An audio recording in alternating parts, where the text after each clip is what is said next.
नमस्कार श्रोते हो, इरा ब्लॉगिंग मराठी या युट्यूब चॅनलवर आपण ऐकत आहात प्रीत नव्याने बहरली या कथेचा भाग 22. सानिकाच्या मोबाईलवर फोन आला. अनोळखी नंबर होता. तिने फोन रिसीव्ह केला आणि समोरचा आवाज ऐकून तिला धक्काच बसला. तिच्या हातून मोबाईल खाली पडला. काही क्षणात सानिकाही खाली कोसळली. अंशुमनला तर कळलंच नाही काय झालं ते. सगळं असं अचानक घडलं. सानू, सानू अगं उठ ना. त्याने बाजूला पडलेला मोबाईल हातात घेतला आणि बोलला, हॅलो. हॅलो. समोरून काहीच आवाज आला नाही. हे बघून त्याने मोबाईल बाजूला ठेवला आणि तिला उचललं. त्याने तिला बेडवर झोपवलं. सानू, सानिका, अगं उठ ना. ती काहीच हालचाल करत नाही. बघितल्यावर तो लगेचच तिला हॉस्पिटलला घेऊन गेला.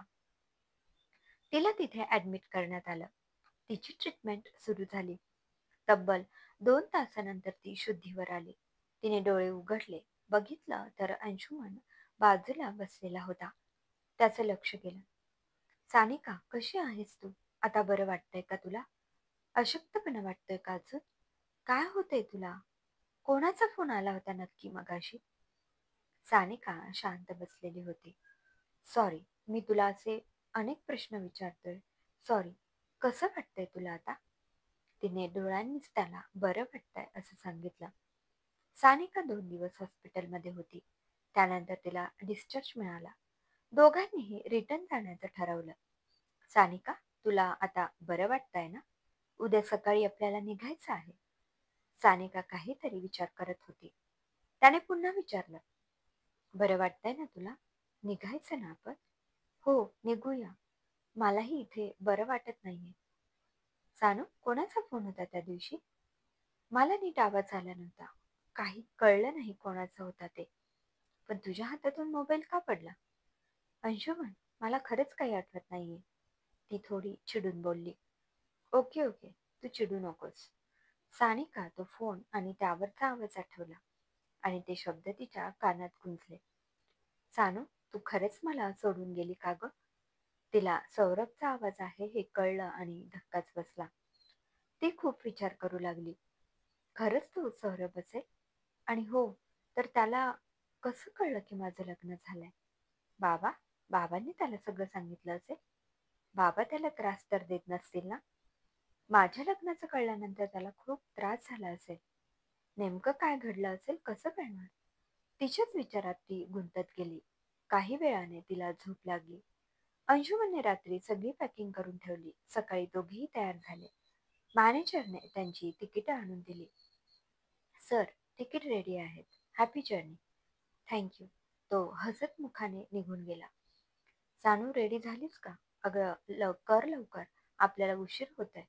हो हो, आले. सानिका रेडी होऊन आली. दोघेही निघाले. अंशुमनने येण्याबद्दल घरी कळवलं होतं. घरी आले तेव्हा अंशुमनची आई दारात ऑप्शनचं ताट घेऊन उभी होती. आईने दोघांचं ऑप्शन केलं. दोघेही आत आले. तुम्ही दोघेही फ्रेश व्हा, मी जेवणाचं बघते.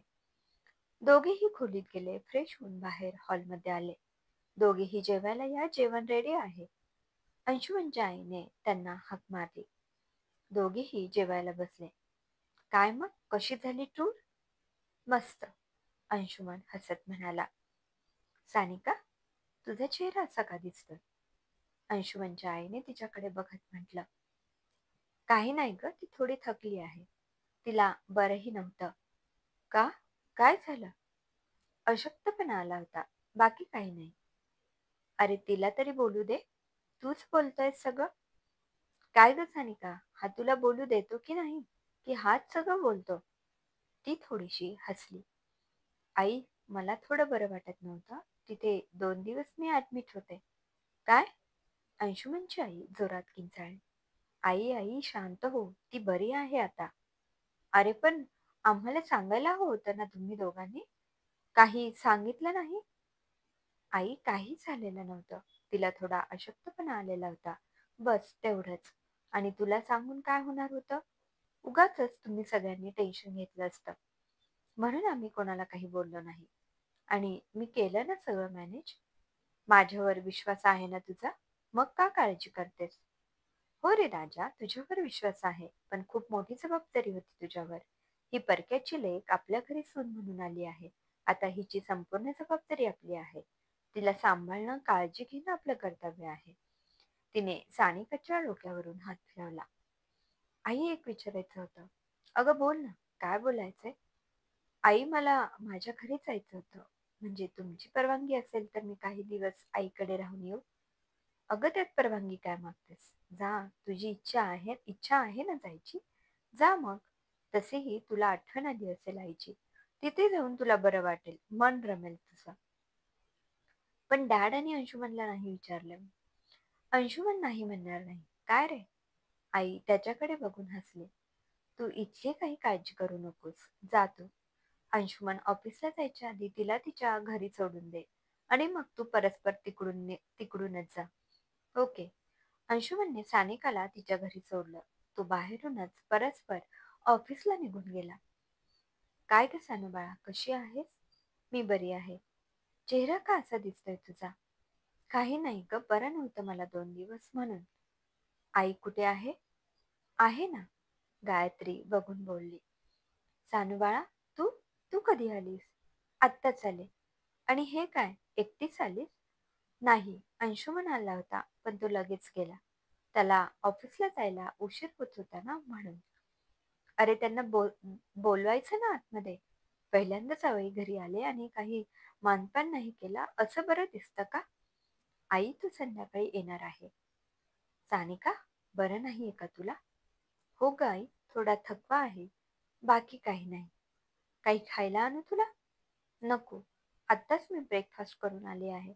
मी माझ्या रूममध्ये जाऊन थोडा वेळ आराम करते. ती तिच्या खोलीत गेली. थोडा वेळ पडली. आज खूप दिवसानंतर थोड्या वेळ का होईना तिला गाढ झोप लागली होती. उठून खाली आली. आजीच्या खोलीत जाऊन बसली. आजी, तुला एक विचारू का? बोल ना. आपल्याकडे कोणी आलं होतं का ग?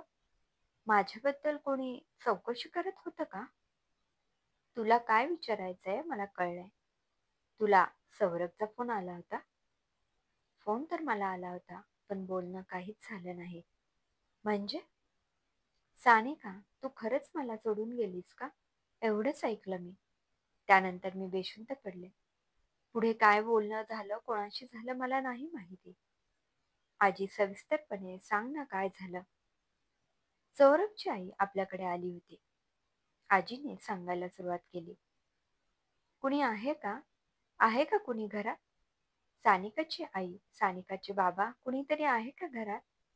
सौरभची आई ओरडत ओरडत आत गेली. गायत्री, कोण तुम्ही? कोण हवंय तुम्हाला? आणि अशा का ओरडत येत आहात? तुम्ही प्लीज जरा शांत राहा. कोण आहात तुम्ही? काय हवंय तुम्हाला? मला सानिकाच्या आईला भेटायचंय. मीच आहे सानिकाची आई, बोला. पण तुम्ही कोण? म्हणजे मी ओळखलं नाही तुम्हाला. मी सौरभची आई. सौरभला ओळखलत ना तुम्ही? सानिकाने कधीतरी तुम्हाला या सौरभ बद्दल सांगितलं असेलच. सांगितलंय ना. सौरभचं नाव ऐकताच गायत्रीच्या चेहऱ्यावरचे भाव बदलले. तिने खाली मान घालून फक्त मानच हलवली. कुठे गेली तुमची मुलगी? कुठे गेली आहे सानिका? माझा लेक रोज तिच्या फोनची वाट बघतोय. ती फोनही करत नाही, त्याच्याशी बोलतही नाही, काही कॉन्टॅक्ट करत नाही. काय झालंय? तो फोन करतोय, फोनही लागत नाही. काय चाललंय नक्की? कुठे आहे तुमची मुलगी सानिका? तिला बोलवा. मला तिच्याशी बोलायचंय. माझ्या लेकाशी का बोलत नाही हे विचारायचंय. माझा लेक कासावीस होतोय तिकडे. तिचा आवाज ऐकल्याशिवाय त्याला राहवत नाही आणि ही मुलगी फोन सुद्धा उचलत नाहीये. हे बघा सौरभची आई, तुमचा काहीतरी गैरसमज होतोय. तुम्ही विचार करत आहात तसं काही नाहीये. प्लीज तुम्ही शांत व्हा. तुम्ही बसा आधी. कमला, पाणी घेऊन ये. तुम्ही पाणी घ्या आणि प्लीज शांत राहा. मी सगळं सांगते तुम्हाला. सौरभची आई बसली. तिने पाणी प्यायलं. त्यानंतर ती पुन्हा भडकली. तुम्ही आत्ताच्या आत्ता माझ्यासमोर सानिकाला उभं करा. अहो, ते खरंच शक्य नाहीये. का? का शक्य नाहीये? कारण सानिकाचं लग्न झालंय. काय? असं म्हणत सौरभच्या आईच्या हातून ग्लास खाली पडला. अहो, काय बोलताय तुम्ही? सानिकाचं आणि सौरभचं लग्न होणार होतं ना? त्यासाठीच सानिकाच्या बाबांनी सौरभला परदेशात पाठवलं. माझा लेक तिकडे परदेशात गेला आणि तुम्ही तुमच्या लेकीचं लग्न लावलं? छान, खूप छान. म्हणून आता तुमची मुलगी फोन उचलत नाही. माझ्या मुलाला फोनही करत नाही. तो बिचारा तिथे कसे दिवस काढतोय त्याचं त्याला माहित आहे. रोज रात्री फोन करतो आणि रडतो. आई जा ग त्यांच्या घरी काहीतरी विचारपूस कर. माझी सानिका कशी असेल? तिचे बाबा तिला त्रास तर देत नसतील ना? तिला कोंडून ठेवलेलं नसेल ना? नको नको ते वाईट विचार येतात त्याच्या मनात. भांबावून जातो तो. आणि तुम्ही तुमच्या लेकीचे लग्न लावून मोकळे झालात. सौरभची आई, तुम्ही खरं शांत व्हा. इच्छा तर आमची पण नव्हती, पण सानिकाच्या बाबांनी सगळं ठरवलं होतं. 2 दिवस आधी आम्हाला कळलं. अगदी सानिकाला सुद्धा काही माहीत नव्हतं. आम्ही काहीही करू शकलो नाही. मला सानिकाचा नंबर द्या. अहो ताई, कसं शक्य आहे? मी तुम्हाला सानिकाचा नंबर देऊ शकत नाही. तुम्हाला द्यावाच लागेल, अन्यथा मी इथे तमाशा करून लोकांना जमा करेल. मग तुमची जी काही इज्जत आहे ना, ती पण राहणार नाही. नाही नाही, तुम्ही असं काही करू नका. मी नंबर देते तुम्हाला. सानिकाच्या आईने त्यांना नंबर दिला. ती घरी गेली. तिने लगेच सौरभला फोन करून नंबर सांगितला. आई कशी आहे ग सानू? तूच बोल तिच्याशी. अगं सांग ना. मी बोलेन तेव्हा बोलेन.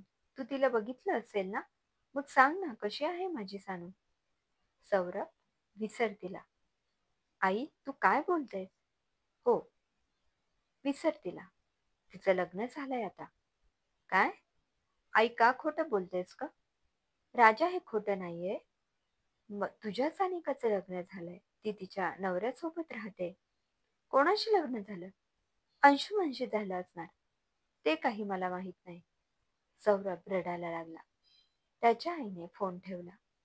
आजी, इतकं सगळं घडलं, तुम्हाला बोलले का नाहीस? कशी बोलणार होते? तू तिकडे फिरायला गेली होतीस. तुझ्या आनंदावर विरजन सोडायचं नव्हतं. आजी, तुला काय वाटलं मी आनंदात असेल? अगं मी शरीराने जरी तिथे होते, पण मनाने मी इथेच होते. आजी, तुझी परवानगी असेल तर मी सौरभच्या घरी जाऊन येऊ? अगं पण तुझा बाबा? मी एकटी जात नाहीये. मी माझ्या मैत्रिणीसोबत जाते. बाबांनी विचारलं तर सांग मैत्रिणींच्या घरी गेले आहे. पण तिथे जाऊनही काय करशील? सौरभ तर नसेल. त्याच्या आईशी बोलेन. त्या चिडतील तुझ्यावर. चिडू दे. ऐकून घेईन मी सगळं. पण प्लीज मला जाऊ दे. ठीक आहे, जा. सानिकाने साक्षी आणि स्मिताला करून घरी बोलावून घेतलं. दोघीही बरोबरच घरी आल्या. आजी, सानुका कुठे? तिच्या खोलीत आहे. दोघीही तिच्या रूम मध्ये गेल्या. हाय सानिका, कशी आहेस? अगं किती दिवसातून तुला बघतोय. आणि हे काय, साडी, ह्या हातभर बांगड्या, टिपिकल सून झालीच वाटतं. दोघीही तिला बघून हसायला लागल्या. गप्प बसा ग. सॉरी, बोल. इतक्या लवकर का बोलावून घेतलं? आपल्याला सौरभच्या घरी जायचंय. काय? साक्षी स्मिताने एकमेकींकडे प्रश्नार्थक नजरेने बघितलं. सौरभच्या घरी पण का? तो तर इथे नाहीये ना? त्याच्या आईला भेटायला. ती बिचारी एकटी पडलीये. मुलगा परदेशी. त्याचा विचार करून करून त्यांची तब्येत बिघडायला नको. मला त्यांच्याशी बोलायचंय. ओके, चल मग निघूया, साक्षी म्हणाली. अगं पण तुझे बाबा? स्मिताने विचारले. आजी सगळं सांभाळेल. डोंट वरी. आपण आता निघूया. त्या तिघीही सौरभच्या घरी गेल्या. दारावरची बेल वाजवली. त्याच्या आईने दार उघडलं. सानिकाला दारात बघून त्या मागे वळल्या. तू इथे का आलीस? काकू, मी तुम्हाला भेटायला आले आहे. तुमच्याशी बोलायचं आहे मला. मला तुझ्याशी बोलायचं नाहीये. तू इथून निघून जा. सानिका त्यांच्यासमोर जाऊन उभी राहिली. त्यांच्या खांद्यावर हात ठेवला. काकू, इकडे माझ्याकडे बघा. खरेच तुम्हाला माझ्याशी बोलायचं नाहीये? सौरभची आई भावुक झाली. ती तिच्या खांद्यावर डोकं ठेवून रडायला लागली. माझा सौरभ, माझा सौरभ एकटा पडला ग. माझा सौरभ एकटा पडला. त्याच्या अशा अवस्थेत तिथे त्याच्याजवळ कुणीही नाही. मी तिथे असायला हवं होतं. तो बिचारा इकडे येऊही शकणार नाही. त्यांचं रडणं बघून सानिकाचे डोळे पण पाणावले. तिचा कंठ दाटून आला. क्रमशः लेखिका ऋतुजा अतुल वैरागडकर. श्रोतेहो, कसा वाटला हा भाग कमेंटमध्ये अवश्य कळवा. पुन्हा भेटूया कथेच्या पुढील भागात. धन्यवाद.